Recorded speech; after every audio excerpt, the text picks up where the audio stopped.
Howdy do, everyone. It is Andy Smith, your host with the most and 33-year veteran of the comic book industry, bringing you another exciting book look. This time, it's Marvel Masterwork pinups featuring the art of Steve Ditko, Jack Kirby, and more, with witty wordage by Stan Lee. Guys, this book is really cool. It came out just a few years ago. Nice hardcover. It's an oversized book. And it collects the Marvel Masterwork pinups that they used to do back in the day, back in the great silver age of Marvel Comics. It's great for comic book enthusiasts that just love looking at these pinups without having to go buy all the comics they were originally published in. Here's one. And now the stars of our show and the double pager you've been demanding, as only the titanic talent of Jack Kirby could portray them, embellished by the ever-exciting Joe Sinnott. Welcome to the wonderful world of the Fantastic Four. Jack, you're still the greatest. Sentimental Stan. I love this. This is not the period I was buying Fantastic Four. I was buying it in the 80s, but I would go back and check this stuff out and just fall in love with it.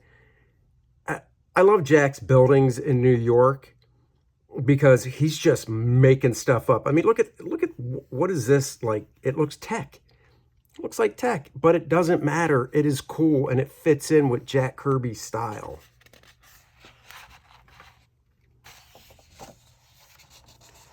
A Marvel Masterwork pinup of Smilin' Stan.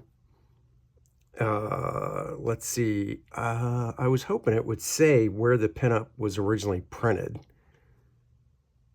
Oh, this pinup was created especially for this book by Dapper Danny Hellman. So there you go. It was never printed, but it certainly looks like it could have been, looking at that style. Book came out through IDW in, let's see.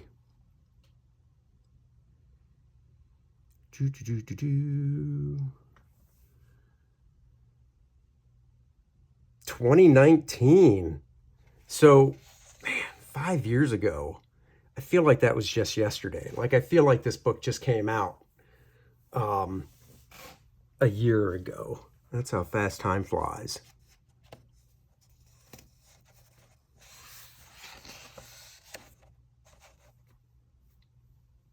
Little Steve Ditko action there.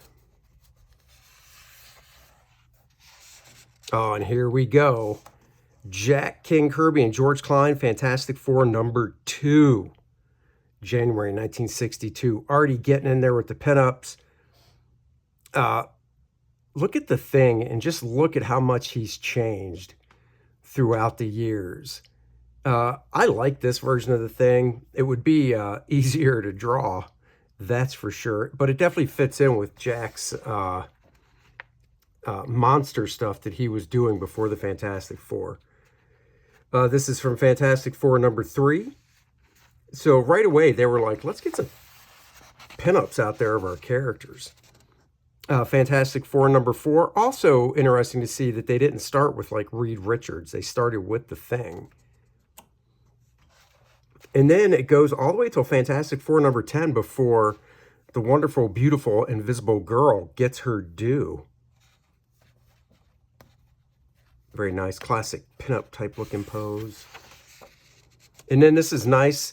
They don't show original art for everything, but they do show some nice scans of their original art. So Jack Kirby, Dick Ayers, Fantastic Four #11, the Submariner. Love this drawing. Just so much to look at here in this drawing. The composition, the framing of Namor. You got this fish on the wall that like points right to his head in perspective on this, you know, it's over the entryway. This ornamental thing hanging down, the ship. It's like a entertainment unit because there's a TV and stuff. Just really cool. Love that drawing. Steve Ditko, Spider-Man #3. special surprise bonus Spider-Man pinup page. Oh, see, this is one of the first ones I remember seeing reprinted somewhere. Fantastic Four number 15. Just look how much the thing changed in those 13 issues.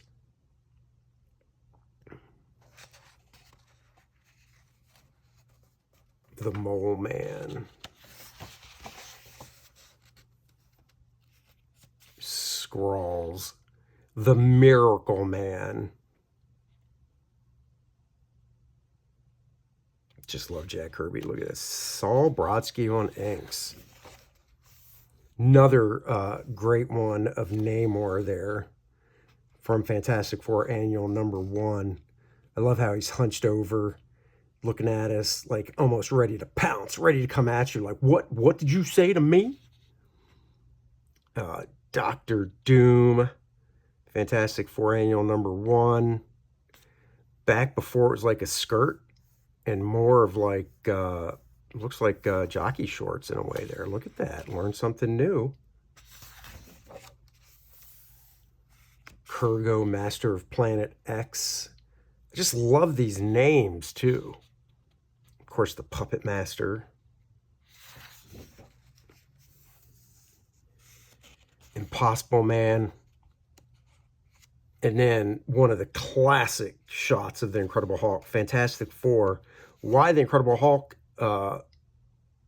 was, well, I know why he was in the Fantastic Four Annual as a pinup, but still.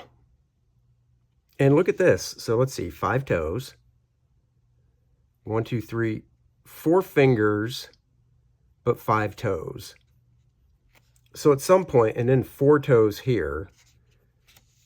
And at some point, it's like, all right, let's just keep them with the 5 fingers and 5 toes. Red Ghost and his Super Apes. Mad Thinker. And don't worry, we'll get, it's not all Jack Kirby, but a lot of it is Jack Kirby because, you know, he did help birth Marvel Comics. Don Heck, Tales of Suspense. I've always liked Don Heck's work. Unsung hero, if you ask me. I thought he was pivotal. He did some great stuff. I don't think he got the recognition he deserved. You look at some of his Avengers work and such. I just think it's really nice. Now we're getting into the X-Men. X-Men number 6. I assume that's the first time they did a pinup. Of course, Cyclops. More Ditko. The Burglar, which is funny because it's like, it's not like he's a recurring villain, but he is the pivotal person that helped Spider-Man go, that's it. I've got to stop doing this for selfish reasons and become a hero. If I would have just stopped this guy, I would have prevented my uncle's death. Chameleon. Oh, Vulture. The Terrible Tinkerer. You gotta love these names. I mean, I'm surprised it's not the Venerable Vulture, the Vicious Vulture, Velociraptor Vulture. I love the fact the Vulture was an old dude as well. I just think that's so cool. No ageism. Great Steve Ditko of Dr. Octopus. I love the way he spotted the black areas on the pants. The wrinkles are just so nice. Those shoes. And then the Sandman, another one by Steve Ditko. And I love the rendering. It's more textural, so you can see that even his shirt and pants are made out of sand. Another Dr. Doom where it still looks like he's wearing shorts. I'm sorry, that almost looks like a diaper. That's from Spider-Man Annual number 1 as well. Now I'm curious when they switched and said, all right, just give him like a kilt type skirt because that is not that menacing. Steve Ditko version. Of course, Leaping Lizard. And I've said it once, I'll say it again. I was not a big fan of Steve Ditko when I was young. It's just something about it I didn't enjoy, but now I just look at it. I I love his inking. Look at these alligators or crocodiles, whatever they are. I mean, he's a lizard, but you show crocodiles. There's a couple lizards. But now I just love his work. The Living Brain, that one does not ring a bell. Probably first time I ever saw him was flipping through this. One of my favorites is Electro. I believe Mike Zeck did the original art for Electro in the official handbook of the Marvel Universe. Always loved this costume. That was a character I would love to have been able to draw. Of course, the Enforcers. Mysterio. I did get to draw Mysterio for Marvel's publishing and with like coloring books and stuff like that. Green Goblin. Cool, great texture there. And then, of course, I love Kraven the Hunter. His movie coming out this fall, delayed a year because of the stupid writer's strike. Is it going to bomb? I don't know. But, you know, I think it looks fun. So I'll go watch it. Not a fan of this green. I think they changed that later on to yellowish orange. Of course, Spider-Man. Another great Ditko piece. Ditko, you know, Ditko's Hulk grew on me. It wasn't something I was super fond of in the beginning, but it did grow on me. Not quite sure he got a good handle on the Fantastic Four. Oh yeah, Jack Kirby, Super Skrull. Love this. Love the proportions. And Rama Tut, another great, sitting in a throne. He's like, what did you say? You see I'm pointing a weapon at you, don't you? Chick Stone, not one of my favorite inkers on Jack for storytelling continuity pages, but for these pinups, you know, not a bad job. I mean, Joe Sennett, I still think was better, and in ways if Vinnie Coletta was inking this. But, you know, Chick Stone, definitely not a bad job. The Molecule Man. Of course, the Hate Monger.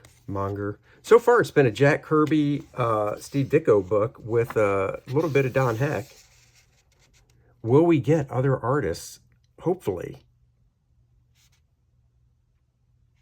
A lot of these Fantastic Four characters I remember reading in the John Byrne run, because John Byrne's epic, what was it, 6-year run on Fantastic Four, he just was doing the next best thing compared to Jack.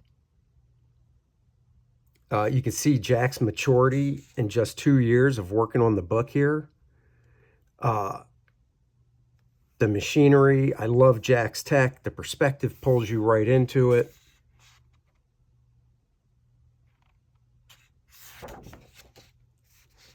Two years in, you can see how much the thing has changed from that first one that I was pointing out. Johnny Storm drawing a nice car in there. Another nice piece of original art, inked by Chick Stone. I do love the bold outlines on the work. And then in color, just really pops her out. Nice bold outlines, nice thinner lines on the inside. Inking. Oh, yeah. Now, I wish this was inked by Vinny, but that's okay.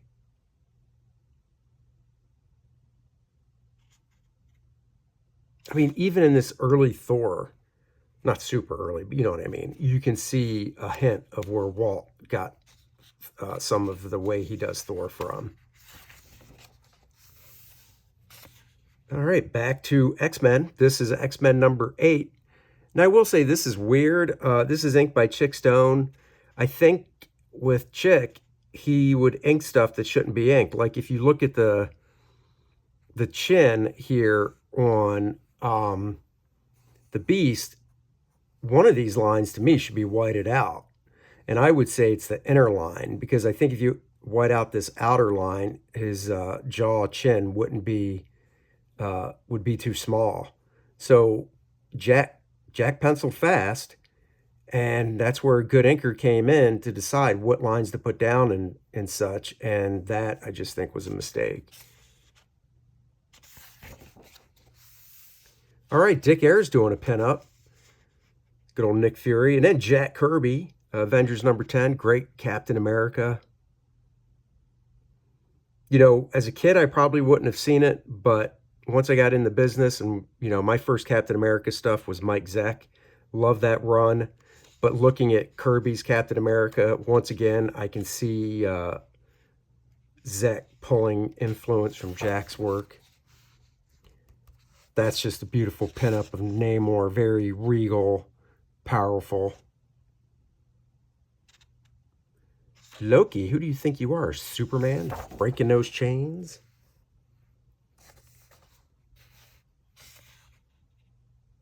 Once again, another progression just 2 years later of the Thing. 2 years later on the Hulk, he's got 5 toes and looks like 5 fingers. Yeah, 1, 2, 3, 4, 5. That one's miscolored. That white should be green. Unless it's like supposed to be the light coming in, but that just looks like a mistake there. Another Don Heck. And then here we go. Attributed to Wally Wood and Jack Kirby. My question is, I mean, Jack's not known for inking, so did Jack lay it out and Wally ink it? Because, well, I take it back. The buildings look full on Jack Kirby, but even the angle and stuff doesn't really remind me that much of Jack. It looks more like Wally to me. I've always liked this costume.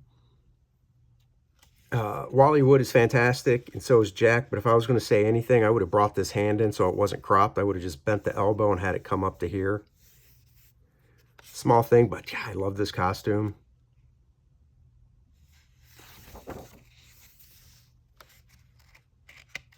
Lots of Fantastic Four in here. All right, finally somebody different. Doctor Strange by Maestro Steve Ditko, who just did the best weird stuff.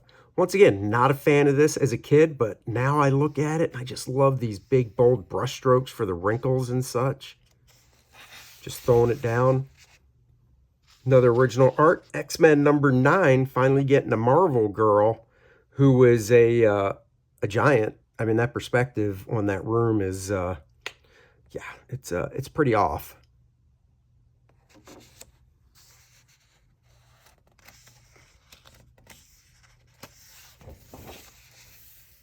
Oh, Don Heck, Tales of Suspense, right there. Ripping apart, Iron Man ripping apart a girder like it's nothing.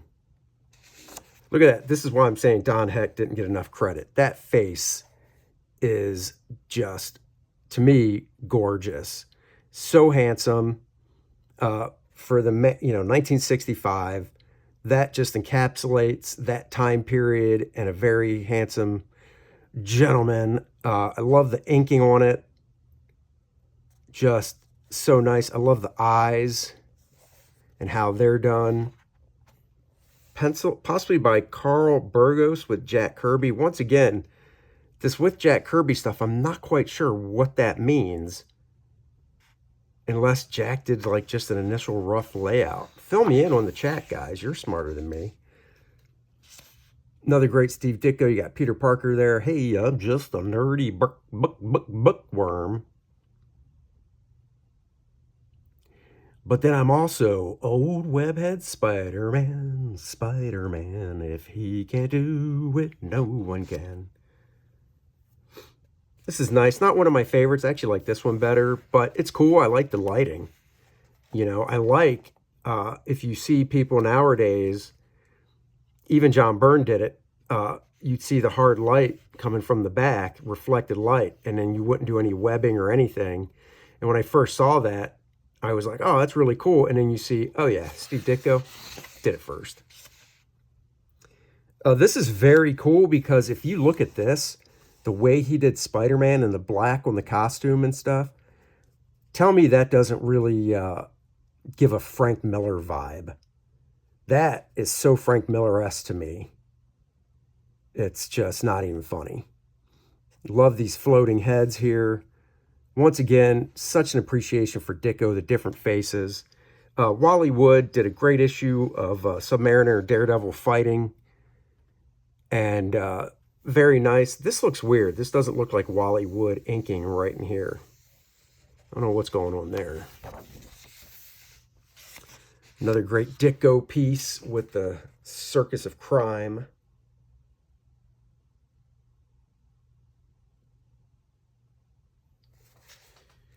The Scorpion. Of course, I have a love for the Scorpion because that is my birth sign.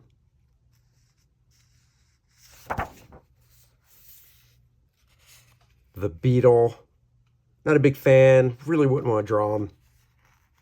This just Jonah's Robot. I mean, that just, yeah, that cracks me up. Crime Master. So far, so if you're a big Kirby Ditko fan, this book is for you. Don Heck, George Russo's The Avengers Annual, #1, Hercules, classic costume Hercules. Don Heck just had this way of drawing figures, really wide-shouldered figures. Just love it.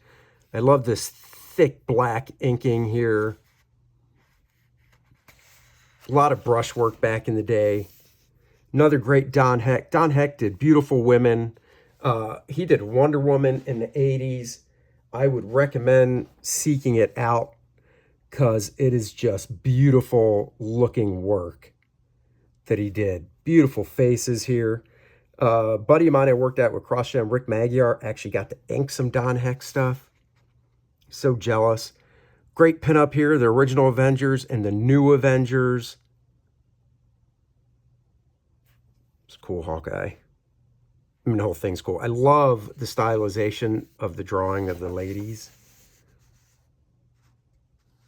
This is, once again, another original. You can see the graying of the ink. I don't know if it shows through on video or not, but it really does show here.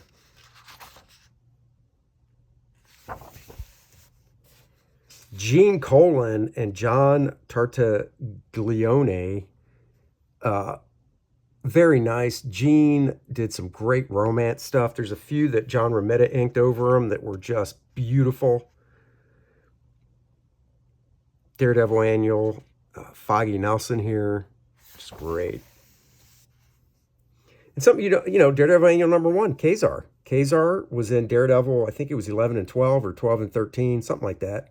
Drawn by John Romita Sr.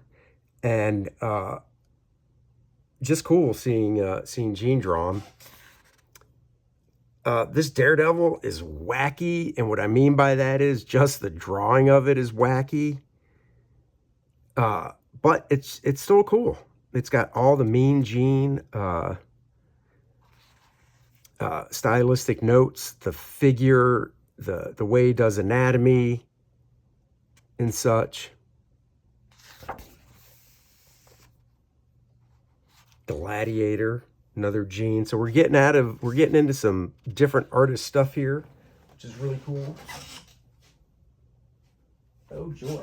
It is pouring outside.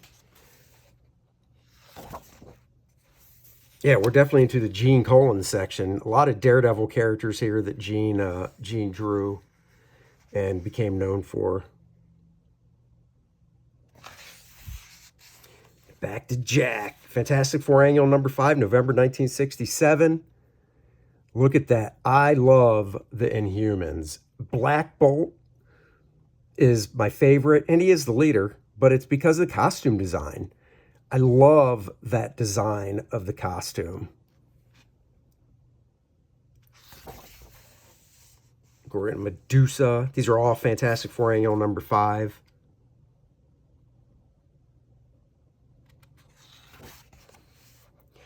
Okay, Triton.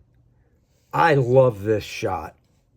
I would love to have seen Neil Adams ink this for fun because it's a Neil type angle with the foreshortening and stuff. I mean, Jack was known for doing it too, but out of all these pinups so far, this one Jack's like, let's get in your face.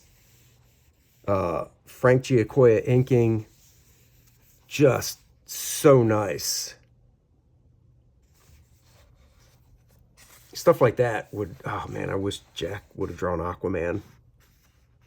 And not in Superpowers. Superpowers, not peak Jack.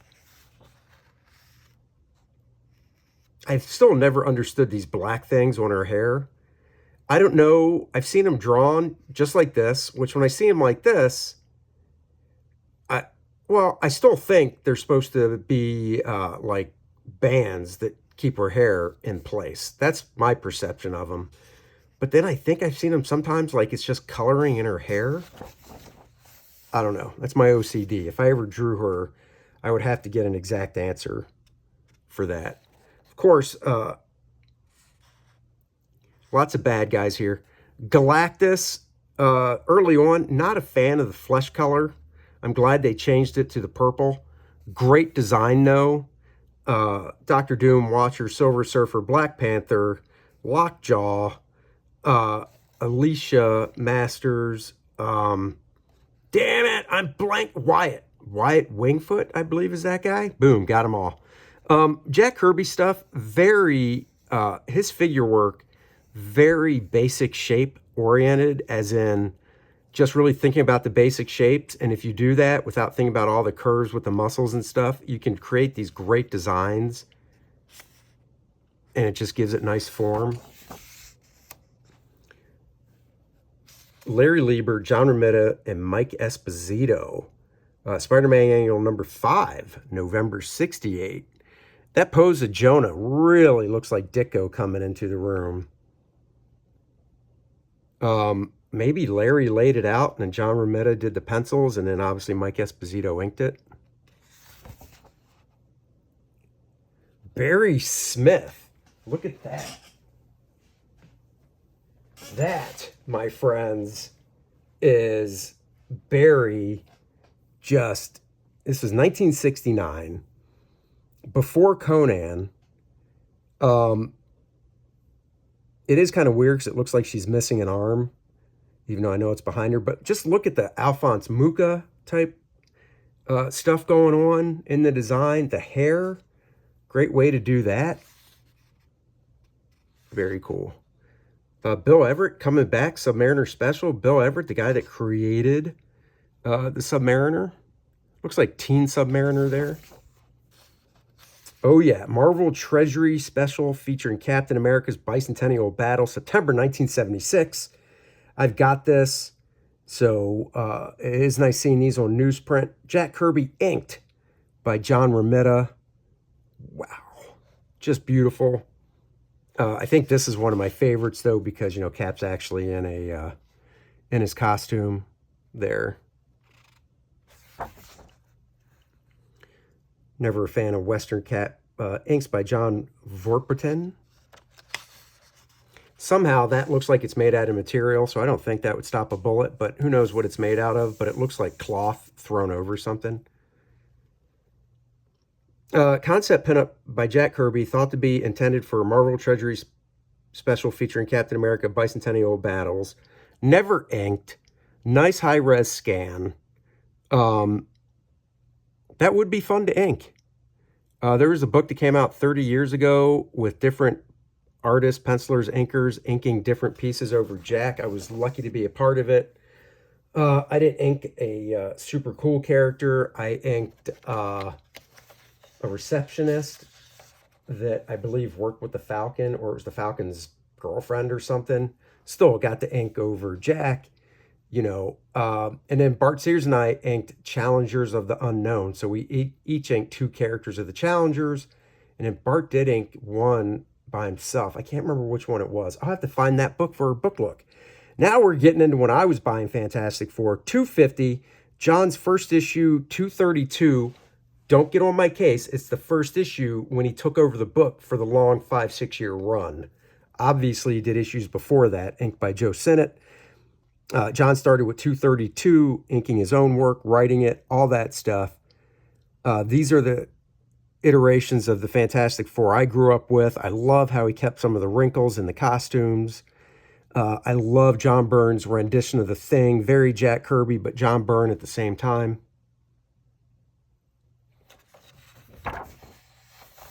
Love, I mean, look at this. 1984, John's drawing her like she just appeared with that 1960s type hairstyle. Great Johnny Storm there. And then here we go, The Thing.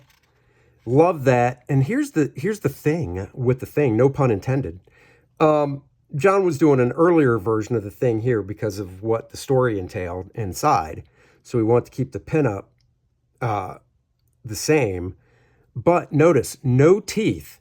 Now, I don't know how The Thing eats with no teeth, but I like it when The Thing doesn't have teeth. Of course, it's artist's choice, because if he's chomping a cigar, you've got to draw teeth. But I like it like that. With just, that's not his tongue. It's just like something inside of his mouth. I love the big fat inking on this, showing the lighting and stuff. Love this Namor. I mean, there's nothing super special about it. And he's just standing there. But this is like peak John Byrne period to me. I love the inking and the line work he was doing then. And then that's it. Ends with Byrne, and then ends on a super huge high note right there with John Buscema.